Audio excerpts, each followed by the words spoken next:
We jumped in a time machine, and this is where we ended up, somewhere between the 12th and 15th century.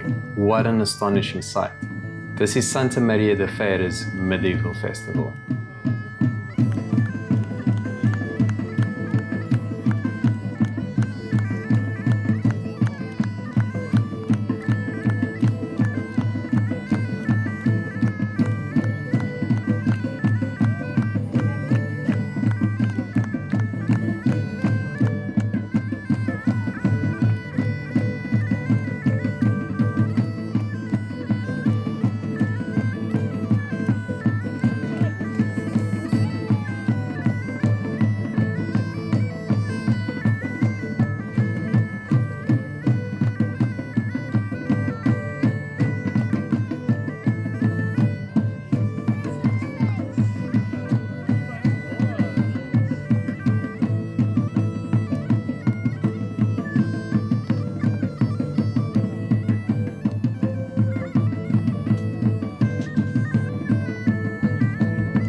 From a little village, knights on horses and many stalls, to pork roasts and taverns with mead, we saw a castle, knights fighting and jousting, live performances, dances and traditional instruments, all honouring and celebrating the past. It was like stepping into living history. Portugal is deeply proud of that heritage, and medieval festivals are everywhere in July and August. But the one in Santa Maria de Feira is by far the largest. Over 500,000 people attend the 12-day event. It's Europe's grandest medieval reenactment. It's only 30 minutes from Porto, and we highly recommend planning your holiday around it. You wouldn't want to miss it. Follow us along during our 2-day journey to the medieval times. The whole setup and parts of the town were beautifully decorated. It truly felt like stepping back in time. We bought the all-inclusive ticket for €14, which gave us access to special performances like jousting, entry to the castle, and best of all, the chance to go every day if we wanted to. I'm so glad we got that ticket because Saturday was packed and filming was tricky, so we went back again on Sunday. There were loads of people, and even visitors from nearby towns came dressed in traditional clothes. On top of that, the performers and music added to the magic of the moment. It was a really hot day, but thankfully there were plenty of trees and benches. Stalls lined the streets, taverns served beer, and there were pork roasts everywhere. First off, we walked around a setup that presented a village from the time. The people, or actors should I say, were brilliant. We saw a farmer watering his crops and a blacksmith busy working with steel. He was very informative too. You could ask him anything, and he would gladly give you all the details. We felt the weight of metal armor, we saw a weaver, and even a cordwainer. That's the man making leather shoes. Falconry, by the way, is the art of training birds of prey, like falcons, hawks, and eagles, to hunt small game such as rabbits or other birds. Only nobles and royalty practiced falconry, as it was a status symbol, and the birds were seen as luxury hunting companions. After that, we queued for the jousting tickets. Even though we had the all-inclusive wristband, we still had to book the show we wanted to watch at one of the information desks. We didn't have to pay anything extra, it was just so that they could check seat availability. A little history about jousting. It was a medieval sport where two knights on horseback charged at each other with long lances, trying to knock the other off their horse. It was part of tournaments and meant to show off a knight's skill, bravery and strength, like a dramatic and dangerous game. I was honestly left speechless by what I saw. Horse riding has never been so sexy before. The amount of skill, core strength and focus needed to perform those tricks were insane. The men did incredible stunts, hanging off the side, going upside down, doing the splits, sitting backwards, jumping on and off. It was like breakdancing on horseback. All in all, it was phenomenal. and I'd return next year just for the food and whatever this performance was called. Then came the knights on horseback. They charged down the tilt to strike the target with their wooden lances, and the knight who caused the most rotations of the target on impact won the round. There was also a staged combat with steel swords. You could hear the sounds of metal colliding. It looked so real, everything was action-packed. Another challenge required the knights to put their lance through a ring. The aim and precision were on another level. And then finally came the jousting. They had a few rounds where they charged directly at each other, and you'd see the wooden lances shatter on impact. It was incredible. Everything was fascinating and absolutely worth the watch. Check out these beautiful handcrafted beer mugs. We paid a €5 deposit and had to carry them with us everywhere. Whenever we wanted water or beer, we paid at the stall and they would ask for our mug to refill it. Most people ended up keeping theirs as a lovely little souvenir of the festival. After browsing around, we had to try the delicious food.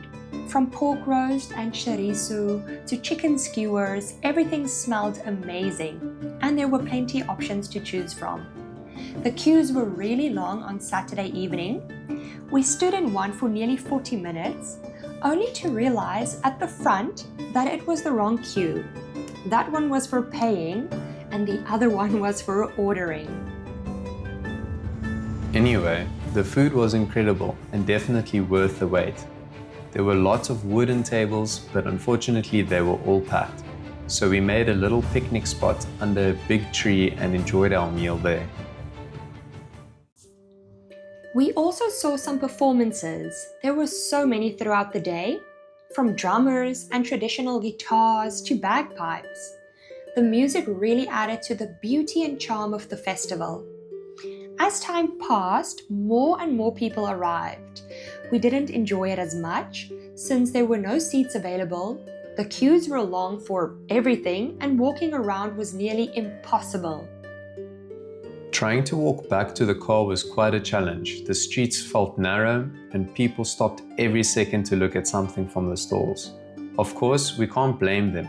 You need to browse around, but there was no way around since the streets was packed. We felt like we were in everyone's way and everything just became a little overwhelming. So eventually we made it out of the busy streets and headed for the car. There was a big parking lot not too far from where the festival took place, and it was only €2 to park there for the whole day.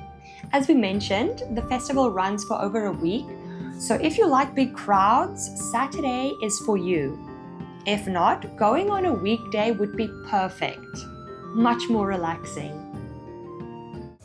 If you're enjoying our content so far, please consider subscribing and liking this video. It means a lot to us and really helps support the channel.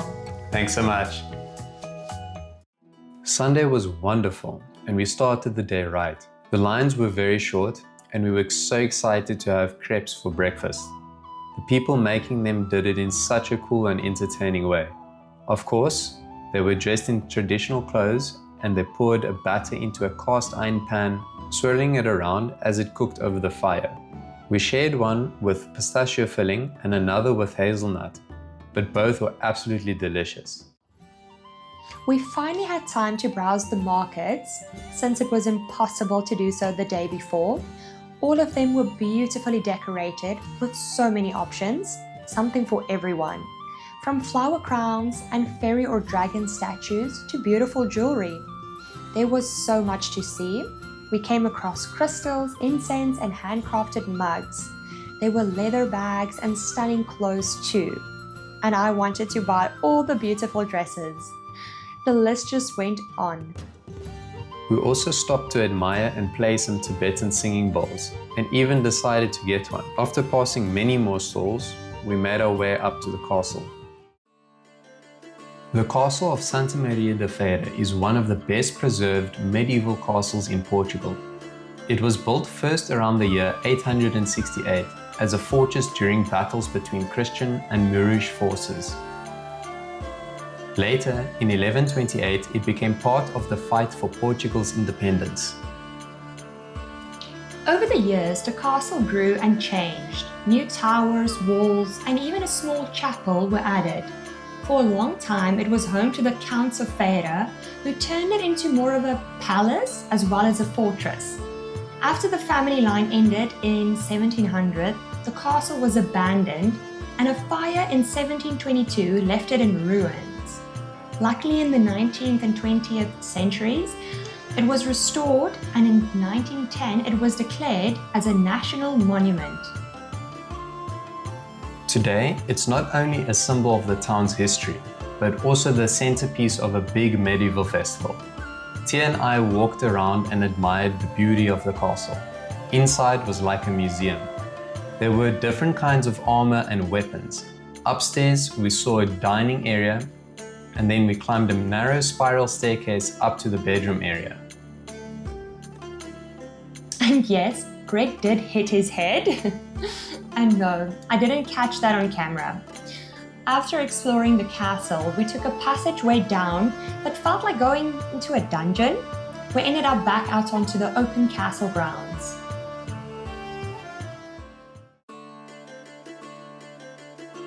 After that, we refilled our mugs and headed to the magic forest. It was such a beautiful path leading down to the petting zoo. Surrounded by trees in the heart of nature, this was a fun little adventure. It was also the perfect way to escape the sun. And of course, we had to take a cute couple video. Here's Greg patting a donkey. It was such a sweet and calm donkey. We also saw some ducks, pigs, rabbits, and even camels. As we mentioned, it was very hot. The camels were lying down and they looked exactly how we felt. Even on the Sunday, the petting zoo was really crowded. This was definitely one of the main attractions for the little kids. Yeah. We couldn't end the festival without trying mead. In Portuguese, it's called hidromel, and mel literally means honey. It's made by fermenting honey with water and is actually one of the oldest alcoholic drinks in human history. Back in the day, it was often served at banquets and feasts in castles. Warriors and knights would drink it to celebrate victories, and because honey was believed to have healing properties, mead was prized for its medicinal value. Mead à ce mot? You're funny, but honestly, it was delicious. I need more. Okay, enough puns. By this time, we were super hungry, and since we only had a crepe for breakfast, we decided to get this massive and delicious sandwich stacked with prosciutto and amazing cheese. It was incredible. As we made our way back to the car after a long and wonderful day, we had to stop and watch another street performance that was coming past by chance. It was so worth it. People were dressed up as royals. We saw people playing instruments and knights on horses. It was such a cool parade to witness. That's for sure. What a way to end off our day and weekend. We will be back next year. Oh yes. That's it for our medieval adventure. If you have the chance to go, we highly recommend it. Thank you so much for watching. If you enjoyed this video, please like and subscribe. If you haven't watched our previous video about Porto's top 10 attractions, we'll put the link up for you to check it out. Somewhere here. See you all in the next one. Bye.